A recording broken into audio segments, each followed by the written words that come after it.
دودھ جس کی اللہ قرآن میں تعریف کر رہا ہے، قرآن میں اللہ نے جن پھلوں کی اور جن خوراکوں کا تذکرہ کیا ہے نا، وہ صحت کے لیے بہت بہترین چیزیں ہیں، وہ بہترین چیزیں ہیں، تو اس میں دودھ کا اللہ کیسا تذکرہ کرتا ہے۔ اگر تازہ نہیں ہو تو پھر بوائل کرنا پڑے گا آپ کو، یہ بھی ذہن میں رکھیں، ایسا نہ ہو یہ گوالے جو دودھ دے رہے ہیں یہ کچا پینا شروع کر دیں، ان میں تو پتہ نہیں مینڈک مینڈک نکال چھلنی سے کیا کیا نکالا جاتا ہے، لال بیگ اور مینڈک مینڈک سب نکل کے ہمارے پاس آتا ہے۔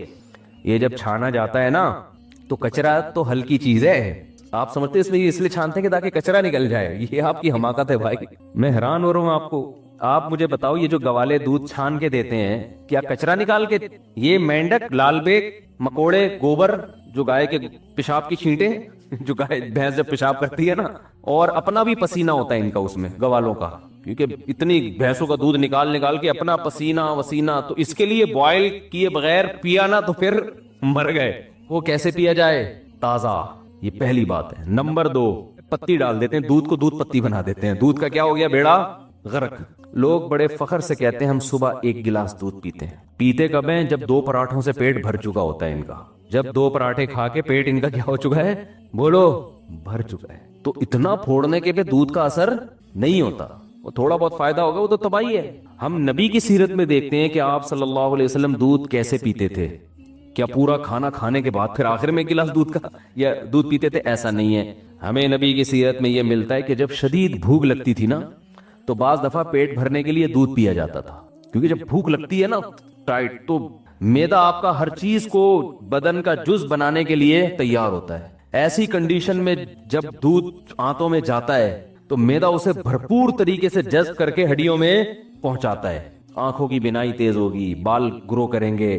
تو دودھ بذات خود ایک خوراک ہے۔ رات کو دودھ اس وقت پیو جب کھانا نہ کھاؤ، رات کو پھر 1 گلاس دودھ پی کے سو جاؤ، یا صبح بہت ہلکا ناشتہ کر کے پھر 1 گلاس دودھ پیو، اور بھوک کے وقت آپ دودھ پیو گے نا تازہ، ایسا ہضم ہوگا کہ بہترین آپ کو صحت بھی بنے گی، بہت طاقت بھی آئے گی جسم میں، آپ کی اسکن اچھی ہونا شروع ہو جائے گی، آپ کے بال گرو کرنا شروع کریں گے، ہڈیاں مضبوط ہونا، بہت ایسی چیز ہے میڈیکل سائنس اور حکیم بھی بتاتے ہیں، ڈاکٹر بھی، کہ اس سے بہتر اللہ نے غذا پیدا نہیں کی ہے، اس میں سب کچھ ہے۔ اس کی سب سے بڑی دلیل یہ ہے کہ 6 مہینے بچہ صرف دودھ پیتا ہے اور ساری چیزیں گرو کرتی ہیں، اس کی ہر چیز پرفیکٹ ہوتی ہے اس کی، اس کا مطلب سب کچھ اللہ نے کس میں رکھ دیا؟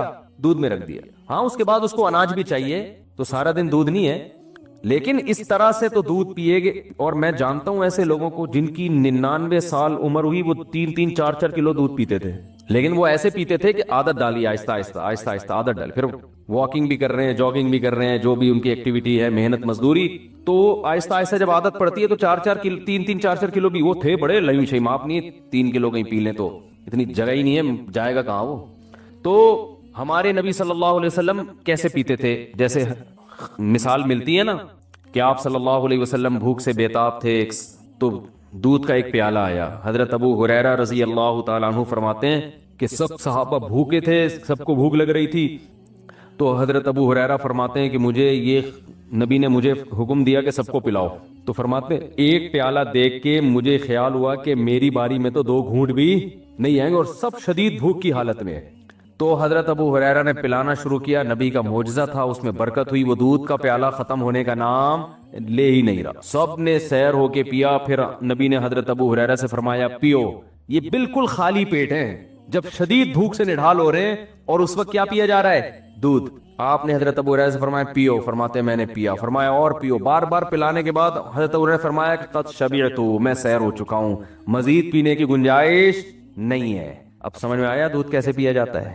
نہیں آ رہا میرا خیال ہے سمجھ میں۔ وہ پراٹھے کھا کے تھوڑی بیٹھے ہوئے تھے، یہ بریانی اور برگر کھا کے پھر تو وہ تباہی ہے، گیس بنائے گا، پتہ نہیں جو دھماکے ہوں گے وہ آپ خود اس کے ذمہ دار ہیں، اس کا نہ گوالا ذمہ دار ہے نہ بھینس ذمہ دار ہے۔ لوگ کہتے ہیں نا دودھ پی کے پتہ نہیں کہ دھماکے شروع ہو جاتے ہیں، تو تبھی صحابہ کرام کی صحتیں تھیں، ان کی تو اتنی خوراکیں نہیں تھی۔ آج پروٹین کے لیے کیا پھر ملٹی وٹامن کیپسول بھی لیے جا رہے ہیں، ٹیبلٹ بھی لی جا رہی ہیں، سیرپ بھی پیے جا رہے ہیں، وہ تو کچھ بھی نہیں پیتے تھے، اتنے صحت مند، اتنی زبردست ان کی جو ہے وہ ایکٹیویٹیز ہوتی تھی، اور ایسا ان کی جان ہوتی تھی۔ کیا ایک کھجور کھا رہے ہیں، دودھ پی رہے ہیں اور جو، اور تو کچھ چوتھی چیز، کبھی انار کھا لیا، وہ بھی غریبوں کو میسر نہیں تھا، کبھی انگور کھا لیا، وہ بھی امیر لوگ نہیں کھاتے تھے۔ 3 چیزیں، کھجور، اناج میں جو، یہ جو جو کی روٹی ہے نا، یہ اناج میں یہ کھا رہے ہیں، کاربوہائیڈریٹ کی جو کمی ہے نا، کارب کی، وہ کھجور سے اور کس سے ہو رہی ہے؟ جو سے ہو رہی ہے۔ باقی سارے پروٹین ان کو کہاں سے مل رہے ہیں؟ دودھ سے مل رہے ہیں۔